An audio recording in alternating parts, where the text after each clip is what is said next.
Hey there. I know a lot of moms are going to get mad at me for saying this, but I don't really encourage my kids to share. I think that sharing is really kind of an unnatural thing. I think if they're sharing something like crayons or paints or Play-Doh where there's enough kind of for everyone, or it's, community materials, and of course they need to share. But I've never been of the mindset that if a child is playing with a toy and another child comes up and says, hey, give me that toy, a parent typically engages and says, I'd like them to, learn to share. And that's always kind of sat funny with me. I don't drive down the street and someone says, hey, give me your car. And I feel the need to share that with them. It's mine, So perfect example of how to do this. My sons just came running in here, and my son Cash was holding a horse. Cannon comes in behind him making a horse sound, obviously wanting his horse. And without letting them get into a big power struggle, I just intervened and said, Cash, you know what? Cannon seems to want a horse right now.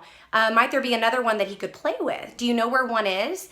And then I'm playing on the fact that toddlers not only love to help out, but they also love to show that they know things. And so his eyes lit up and he immediately runs back to the playroom, and they look together for a horse, and he hands him another horse. And then they run in here together and show me that they both have a horse.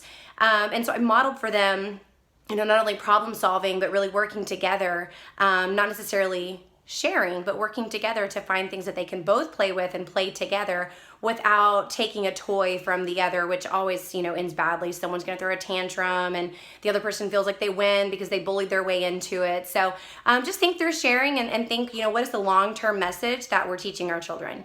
You can follow me on thatgirlwithwholeheart.com, my blogs. You can follow me on Facebook or Instagram under the same name, thatgirlwithwholeheart.com. Thanks.